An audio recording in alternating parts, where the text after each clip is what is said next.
Olá pessoal, sou Flávio Maia e vou fazer a minha audiodescrição. Eu sou uma pessoa branca, de cabelos curtos e pretos, tenho os olhos castanhos claros, pequenos, tenho um nariz grande, tenho uma barba fechada e preta e estou com uma camisa preta com uma frase no meio dizendo o seguinte: seguir é a nossa sina. Uma frase muito predominante e determinante dentro dos trabalhos do Proncovô, que é o que eu vou conversar com vocês hoje. Eu sou uma pessoa que sou da área da acessibilidade, né? Eu ingressei na área da acessibilidade enquanto intérprete de Libras e me ingressei na área de intérprete de Libras por conta da minha história de vida. Eu sou uma pessoa filho de surdos, pai e mãe surdos, e aí temos um termo para esse tipo de pessoa que é o termo CODA, que é uma sigla em inglês que significa filho de pais surdos. E na minha caminhada enquanto CODA, passei por certas experiências em que eu tive que absorver a demanda de acessibilidade que os espaços não tinham. E aí, quando eu digo que eu tive que absorver enquanto uma criança de 10 anos de idade, 8 anos, 12, enfim, a vida inteira, né? Situações como atendimento bancário, atendimento médico, coisas da vida, né? Viver não é tão simples dependendo da sua perspectiva ou da sua condição, né? Então, a partir disso, eu, num determinado momento da minha vida, me torno intérprete de Libras. E como eu já carrego esse olhar, né, bem atento às coisas que acontecem na sociedade, eu acabei, enquanto profissional tradutor e intérprete de Libras, entendendo algumas ações que poderiam ser feitas no meu trabalho, que poderia melhorar a experiência de vida daquela pessoa surda atendida por mim, no caso. E a partir daí eu comecei a pensar em estratégias para atender a determinado público, no caso, pessoas surdas. E tendo esse olhar, a gente consegue entender um pouco, numa visão mais ampla, o que a gente pode ofertar em questões de acessibilidade, o que a gente pode fazer pensando na experiência da pessoa enquanto uma pessoa que está contemplando um produto, uma atividade ou uma apresentação, né? Então, a minha experiência perpassa muito nesse lugar de pessoa que vivenciou situações em que não existia acessibilidade e pensava em formas de poder, como que eu posso dizer, formas de poder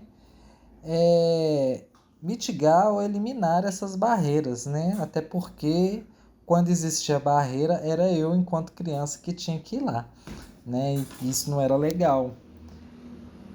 Passando um pouquinho sobre, né, essa história de vida, para poder contextualizar a nossa conversa aqui de hoje, que eu vou falar um pouquinho sobre como foi o processo de interpretação em Libras do espetáculo Proncovô. Eu fui chamado primeiramente, né, pela produção para poder fazer a interpretação de Libras do espetáculo, né, na sua primeira edição ali, né, que teria algumas apresentações em Belo Horizonte, região metropolitana. Então eu fui basicamente para atender a demanda de Libras por conta de ser um projeto viabilizado por lei de incentivo e tudo mais. Então era necessário ter medidas de acessibilidade ou alguma medida de acessibilidade. Foi escolhida a acessibilidade em Libras e fui lá atender a demanda. E nesse processo de atender a demanda, né, até chegarmos no dia da apresentação de fato, a gente passa pela contratação, conversa, receber material para poder estudar, né? Isso é um processo do intérprete de Libras. O intérprete de Libras, para fazer uma atuação de excelência, ser fiel ao discurso original, né, na língua original, é preciso, né, estudar o material, entender os termos, entender qual é o contexto que está sendo dito certas coisas. Então a gente recebe o material, no caso, o roteiro do espetáculo, para ler, entender, fazer alguns estudos prévios para poder chegar no dia do espetáculo e fazer da melhor forma possível. Então, nesses primeiros contatos, que é feito muito com a produção, aí entendemos algumas coisas, né, básicas, que é isso, né, de contratação, texto e tudo mais. E no dia da apresentação de estreia, que foi na Escola de Belas Artes da UFMG, chegando lá, me apresentei para a produção e a gente foi entendendo, né, no momento ali, momentos antes do espetáculo, marcação do espaço onde ficaria o intérprete, contextualizei junto com os atores, que é o Zé e a Laura, como que é a dinâmica do espetáculo, né? Porque uma coisa é você ter o roteiro, o texto, outra coisa é a gente chegar e ter esse diálogo mais próximo para entender com mais detalhes, assim como é a dinâmica, que isso também é outro fator determinante. A dinâmica, né? A dinâmica, ela vai mostrar muitos caminhos para escolhas que podemos fazer na nossa interpretação, seja na escolha de movimentos, de sinais, de classificadores, que é uma estratégia dentro da língua de sinais, né? E então foi feito esse primeiro trabalho, né? Que foi o primeiro espetáculo do Proncovô, de abertura. E aí vieram as outras apresentações, que foi em algumas cidades do interior e região metropolitana de Belo Horizonte. Até aí, tudo normal, como sempre, aquele trabalho assim, bem assim, chega a demanda, vou atender demanda, acabou a demanda, vou para casa, né?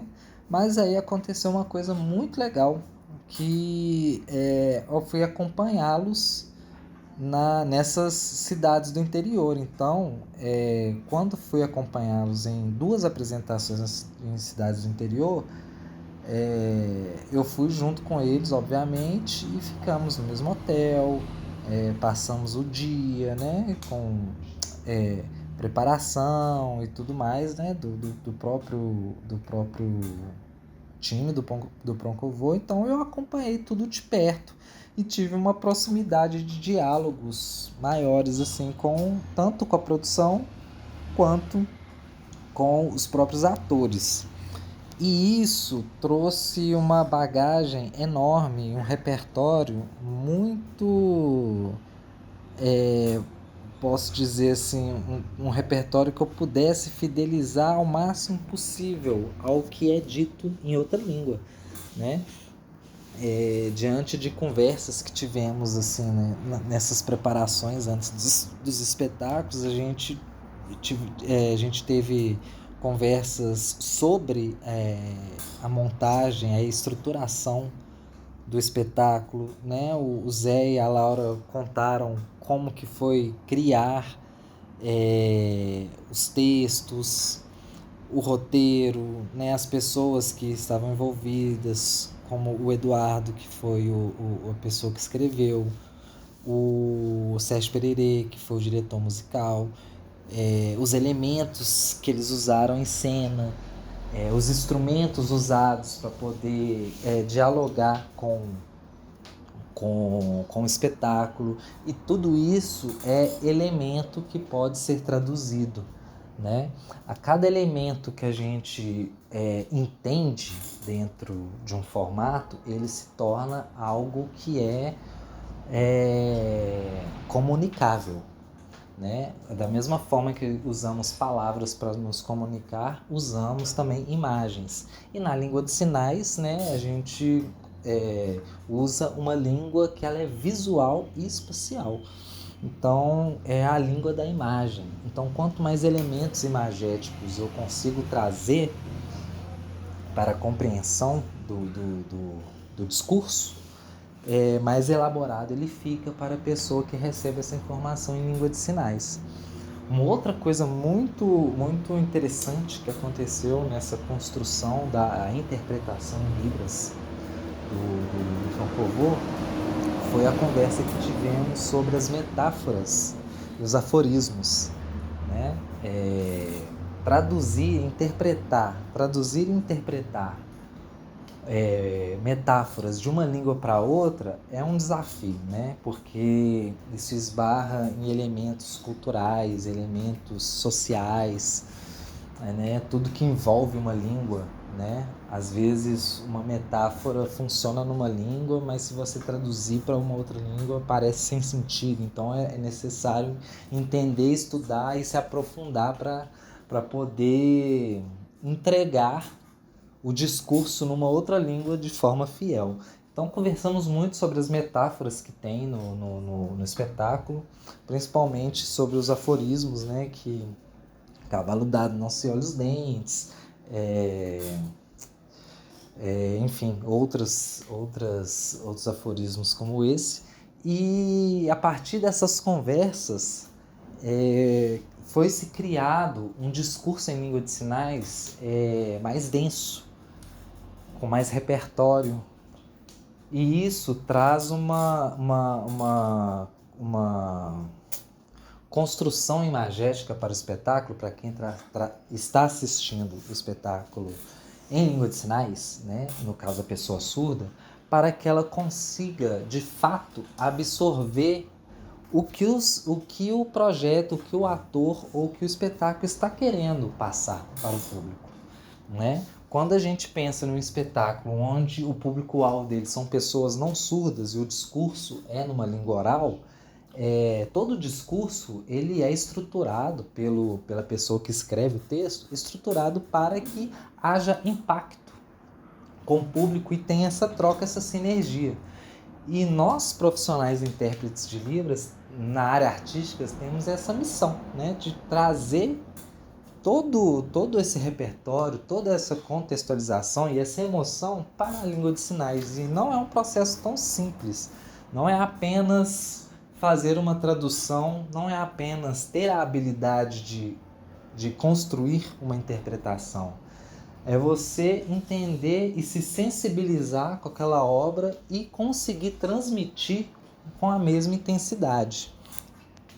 E eu acredito muito que foi um processo que ele tem sido feito até hoje, né?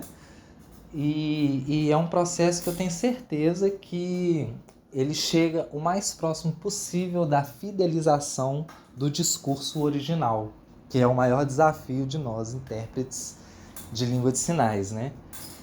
E como eu disse, né, uma construção contínua e viva. E à medida que fomos fazendo os espetáculos, a cada espetáculo apresentado foi se interiorizando cada vez mais. Um fato interessante que aconteceu na última apresentação, que foi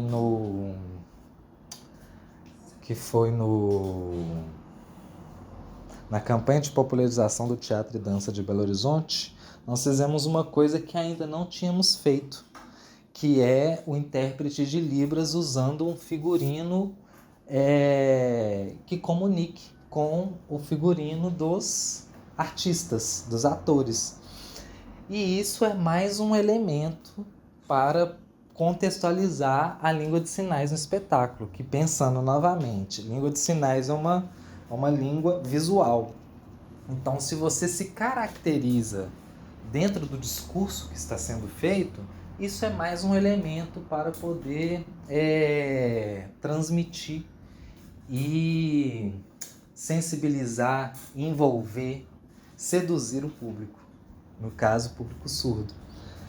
É uma experiência muito legal, principalmente pelo fato dos próprios atores terem essa abertura para esse diálogo.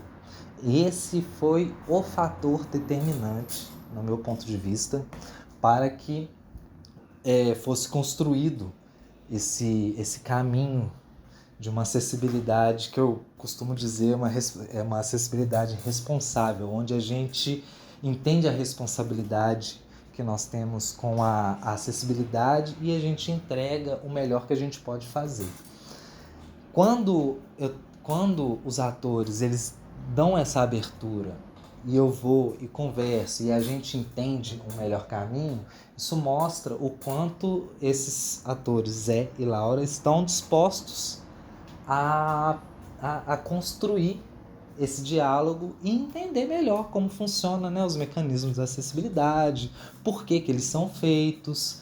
E aí eu quero entrar numa outra coisa, né? Não dá pra gente aprofundar tanto assim nos discursos, mas eu queria aproveitar para também falar um pouco sobre, um pouco além, né, dessa coisa da atuação em si, que é muito legal, que é muito interessante a gente pensar todos esses elementos que a gente conversou até então, mas existem outros fatores que são determinantes também.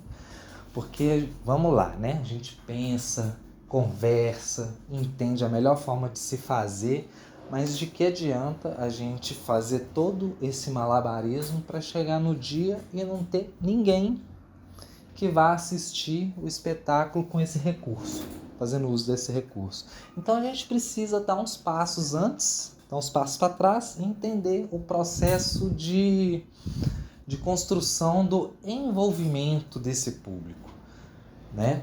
No caso, o público surdo. Se a gente está falando da acessibilidade em língua de sinais, a gente está trazendo o público surdo que se comunica usando a língua de sinais. Então a gente precisa entender se no local, no raio onde a gente está fazendo uma apresentação, pensando em Belo Horizonte, ou na UFMG, ou em uma cidade específica, a gente entender se realmente existe o público, se existe esse público, onde ele está, e como vamos fazer para que a nossa mensagem chegue para esse público, convidando ele para assistir o espetáculo, né? E aí vem uma coisa que eu acho muito interessante e que é primordial no meu trabalho, que são as políticas de acessibilidade, né? Como vamos fazer para promover a acessibilidade, inclusão e diversidade nos trabalhos nos quais fazemos partes ou propomos fazer algo, né? É muito importante a gente ter medidas de acessibilidade, mas é mais importante ainda convidar o público para que eles façam uso desses recursos e para mostrar que esses recursos estão aí para ser usados. Muitas vezes acontece de projetos, né, oferecerem as medidas de acessibilidade e não ir uma pessoa com deficiência sequer na ação, evento, oficina, enfim, né? E isso acontece muito por conta de algo que é um processo em que a gente precisa ter um esforço para que essas pessoas cheguem até nós, porque já é dado para a sociedade que os nossos espaços eles não são acessíveis. Para chegar é bem difícil. Para pessoas sem deficiência já existem alguns obstáculos. Para pessoas com deficiência ainda existem outros obstáculos, né? No caso de uma pessoa que faz o uso da cadeira de rodas, ela tem obstáculos estruturais. Ruas que não têm passeios padrões, rampas de acesso, a falta deles no caso, sinalização, elevadores dentro de ônibus e espaços culturais e outros espaços. Para pessoas cegas, piso tátil, informações em braille, audiodescrição, profissional para poder fazer, para guiar essa pessoa, se for o caso, em determinados espaços, a comunicação em língua de sinais para pessoas surdas, a acessibilidade atitudinal, que é a pessoa ter, entender um pouco sobre esses processos e poder mitigar as questões de acessibilidade nos espaços. E como podemos fazer para absorver todas essas demandas? É difícil, né? Uma pessoa só absorver toda essa demanda, mais o projeto em si. Por isso que é importantíssimo cada vez mais pensarmos no profissional que vai absorver essas demandas, né? Um profissional da acessibilidade que vai pegar o projeto lá no seu início, entender todos os processos do projeto e poder avaliar quais as medidas de acessibilidade vão conversar com esse projeto, né? Isso é importantíssimo. E aí, além de entender quais as medidas podem comunicar com o projeto, entender como que vai ser implementada essas medidas, né? Qual é o processo? Vai ter uma mobilização de público? Vamos convidar instituições que atendem pessoas com necessidades específicas? Vamos fazer algum tipo de divulgação ou promoção? Ou vamos entender como seria o processo do projeto tendo a acessibilidade como uma diretriz? Enfim, existem vários caminhos, mas o caminho primordial para que tenhamos uma acessibilidade verdadeira, responsável, é o diálogo. O diálogo é o processo que faz a gente chegar num lugar ideal ou próximo dele, né? Então é isso. Eu queria trazer nesse vídeo um pouco sobre as questões de acessibilidade, contextualizando com esse trabalho do Proncovô, junto com o Proncovô, né, onde a gente faz a acessibilidade em língua de sinais, e a cada vez que nos encontramos para poder fazer o espetáculo, a gente sai com algo a mais, com um elemento a mais dentro dos recursos de acessibilidade. Nós começamos com uma simples troca de contatos e materiais básicos, e hoje a gente tem uma estrutura muito bem organizada no Proncovô para atender o público surdo, né? Desde a divulgação, campanha com o público específico, lista de transmissão com pessoas surdas para chamá-los para o espetáculo. Então, assim, tem todo um trabalho para que possamos entregar uma acessibilidade cada vez mais verdadeira e trazendo para nós a responsabilidade de poder fazer um lugar onde a gente possa receber o maior número de pessoas possível, com a sua autonomia, com a sua respeitando a sua diferença e trazendo todos os públicos possíveis para a arte, para a cultura e para os lugares onde a gente convive. E é aquela velha história, né? Se a gente faz o teste do pescoço, olha para um lado, olha para o outro e vê que todo mundo é igual, tem alguma coisa aí que a gente precisa mexer, porque a gente precisa ver mais pessoas diferentes em nossa volta para que possamos ter pensamentos diferentes e, com isso, construir um lugar multifacetado. E é isso, pessoal. Muito obrigado pelo espaço e continuem seguindo o Proncovô nessa caminhada bonita. Até!